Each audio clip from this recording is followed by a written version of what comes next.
YouTube videos made by the drivers themselves, and these show how self-driving and assisted driving cars actually behave on the open road.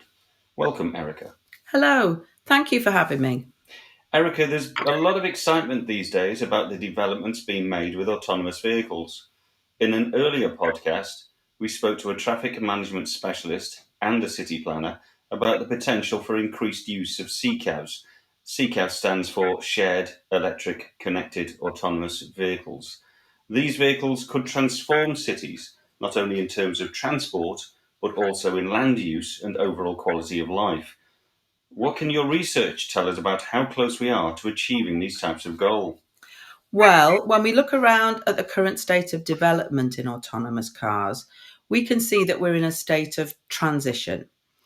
A city traffic system that makes full use of CCAVs and eliminates the need for human drivers is at the far end of that transition.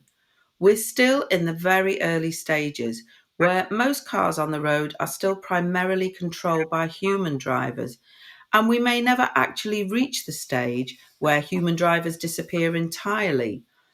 Now, for many people, when they think about the development of self driving or assisted driving cars, they largely view this development as a series of technical problems that need to be overcome. However, our research has been looking at what goes on while people are driving these types of cars on real roads. And what we found is that driving is not just a technical problem. It's also a practical problem and sometimes even an emotional problem, as we can see in instances of road rage. So, our research doesn't directly address your question. Instead, we're taking a much narrower focus and looking at some of the issues that developers will need to address to get us through the transition phase, where self driving vehicles are still sharing the road with human drivers. That's an interesting point.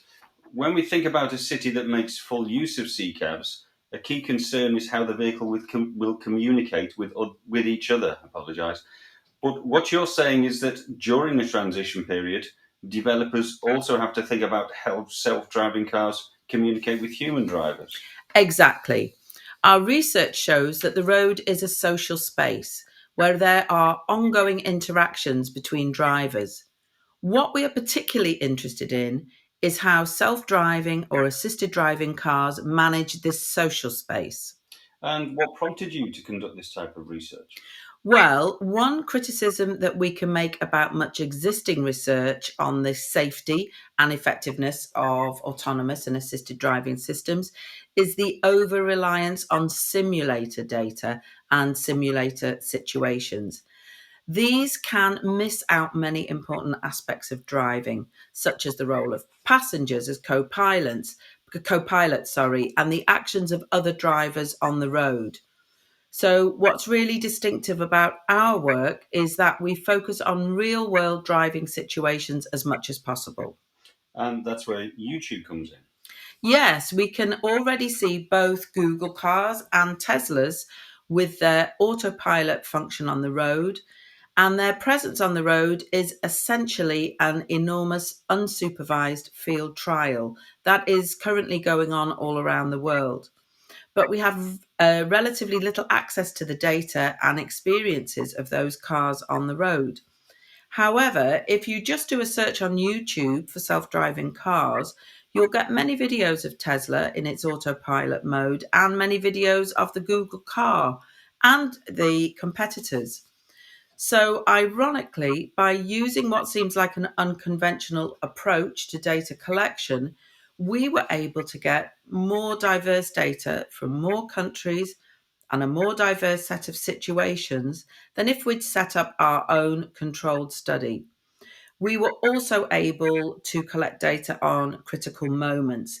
These are near misses that you perhaps wouldn't get from normal methods. Did you include the drivers in your research? Yes, the drivers actually talk to the camera. So we were able to collect data that's very similar to what we get when we ask drivers to think aloud while they're driving. For our most recent study, we were able to analyze 10 and a half hours of Tesla autopilot and Google self driving car. Before we go any further, could you explain to our listeners the difference between a car with autopilot and a self-driving car? Sure, let's take Tesla Autopilot as an example. Excuse me.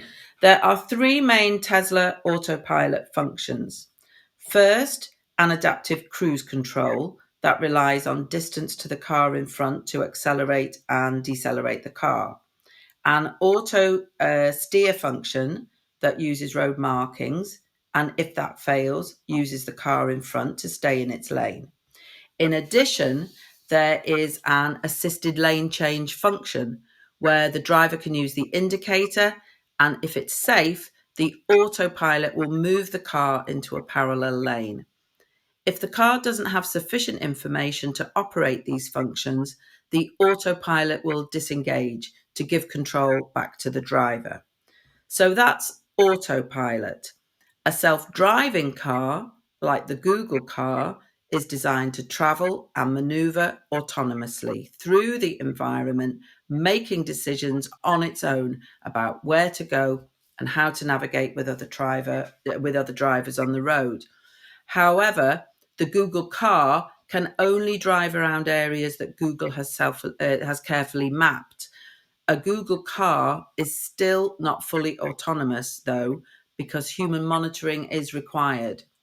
Thanks, you've made that clear. So let's go back to your point about the road being a social space and the role that communication plays in driving. Okay, we found two main types of communication. First, communication between the car and the driver, and second, between the car and other drivers on the road.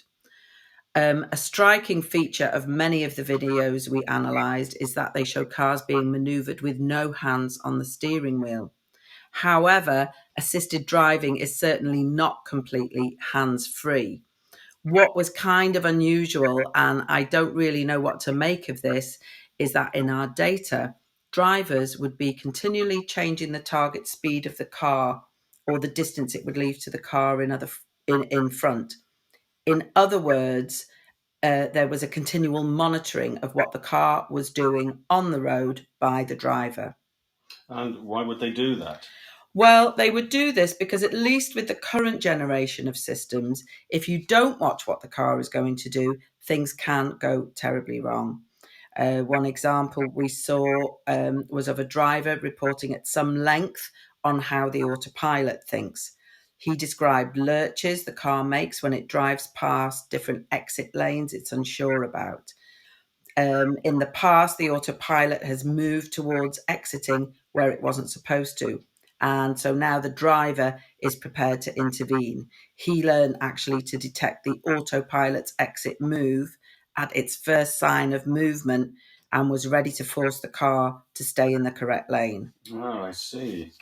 So rather than handing over full control to the car, drivers on autopilot appear to learn to co drive and intervene in order to prevent common autopilot mistakes. Co driving with an autopilot requires monitoring the movement of the car and watching the dashboard for instances when the autopilot has kind of lost its way. Drivers have to learn how much monitoring the autopilot needs to identify the troubles that occur when an imperfect technology is being used in the real world. So if cars make these types of mistakes with road markings, what happens when they interact with other cars and other drivers? Well, we first have to acknowledge that much of the Tesla's autopilot driving is actually incident free. The car remains in the lane correctly with cars moving around it. However, in our data set, we did find occasions where the Tesla caused troubles in traffic. And I'll give you an example here related to lane changing. Now, we all probably learned that when we're driving on a motorway, it's good manners to move over when we see another vehicle trying to merge onto the motorway from a slip road. One of our videos captured the interactions between a car where the driver was using the assisted lane change function to move over for a vehicle merging, and another car that was already in the lane that the driver wanted to move into. So our Tesla driver indicated because he wanted his car to move over to the next lane. So the driver of the car behind him, who's already in that lane, slows down and waits and offers a space for the Tesla to move over. Now, of course, the Tesla car has no awareness of this kind of social behavior on the road. It's essentially just tracking where the cars are on the road. And it doesn't see that slowing down is actually an offer to move over. The Tesla doesn't move over, so the car behind continues until it's approaching the back of the Tesla. And at this point, as the car continues, the Tesla actually decides then to move over and, in fact, cuts up the other driver, causes that driver to take quick action. And then you can hear our driver make a comment about how the other driver didn't look too pleased about that maneuver. Yeah, I hate it when that happens. Exactly. So you can see that there's been a bit of social interaction on the road that the Tesla just couldn't see. With limited access to the traffic situation, we can't expect the autopilot to recognize the offer at all, whether it was considerate or whatever it was. And its delay in moving over as marking that it had declined the offer. And then its abrupt lane shift as potentially upsetting the driver of the other car. So I like this idea of the thinking about the road as a social space. I remember when my dad taught me how to drive, one of the first things he said is that the thing that differentiates the learner or new driver from the experienced driver is the ability to interpret the intent of other drivers on the road. Yeah, the point I want to make is that developers of self-driving cars need to consider that driving does involve social norms. They can't just think about the technical aspects of maneuvering the cars on the road to get to a destination, because even though they can't recognize it, autopilots are in fact interacting in a social situation with other drivers. They're signaling intent, they're making offers, and they're signaling even more complex aspects like being aggressive or rude or polite. Most of the time, autopilots produce safe and reliable driving. But what we do need to think about is when they fail to recognize and display these social features of driving in traffic, and this causes problems.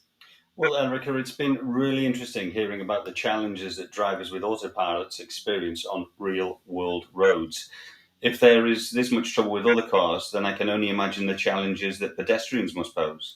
Yeah, everything that's been said about social norms for road use can also be applied to interactions between cars and pedestrians. So, going back to your opening question, I think it will be some time before we see cities designed around CCAVs.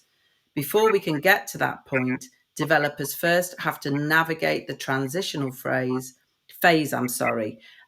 where roads are shared by autonomous vehicles and human drivers.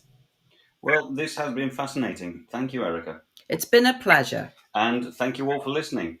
If you want to learn more about Erica's research, then please go to the Car and Driver website.